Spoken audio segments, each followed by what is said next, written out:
Bonjour mesdames et messieurs. Alors comment empêcher une vanne de se coincer, rester longtemps fermée ou ouverte, hein. Alors, en l'occurrence les vannes d'eau on les laisse tout le temps ouvertes, hein. Alors ça c'est les vannes d'arrêt d'urgence. Alors ça c'est la vanne d'arrêt d'urgence de l'eau froide.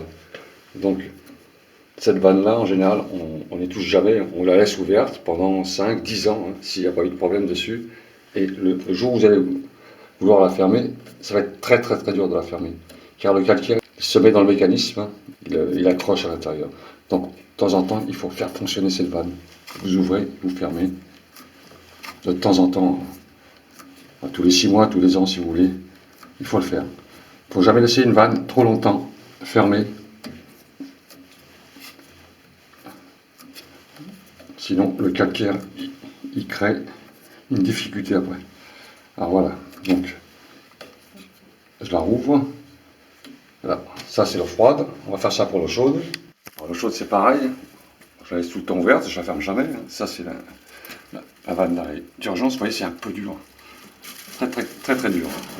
C'est parce que je l'ai laissé longtemps sans la faire bouger. De temps en temps il faut faire bouger ce mécanisme. Prendre la main droite.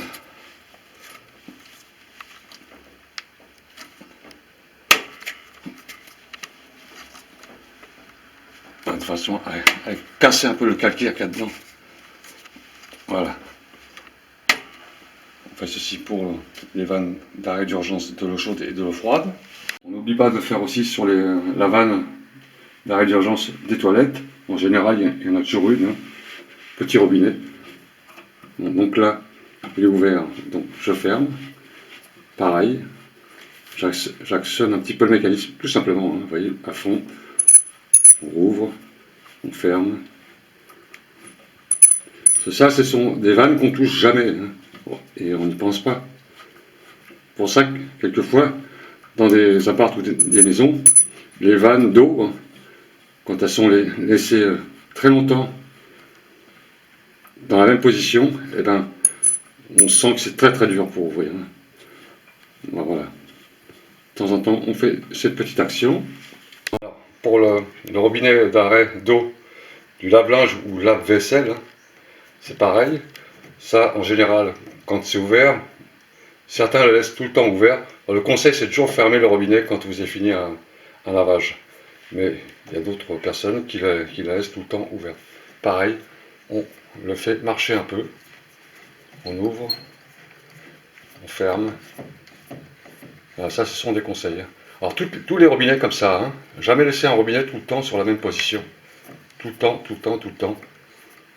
Le bouger un peu. Voilà, donc moi je le ferme.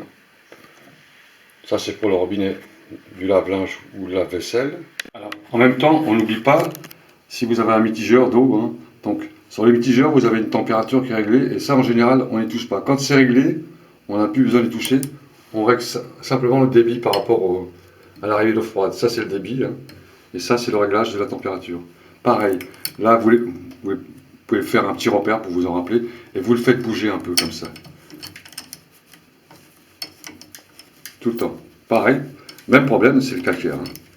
Donc on le fait bouger, de façon à ce qu'il ne reste pas tout le temps sur la même position. Alors, je vais le remettre à peu près ici, et je le réglerai quand il y aura une douche à faire. Voilà. Donc ça, c'est le principal problème des robinets, hein. Le calcaire, hein, qui se dépose sur les mécanismes et qui crée après une tension à l'intérieur, hein. Donc c'est pas très bon, même pour les joints, c'est pas très très bon. Voilà, messieurs, dames, un petit conseil, tout simplement. Bon, c'est très très simple, mais on n'y pense pas. Allez, à bientôt. Salut!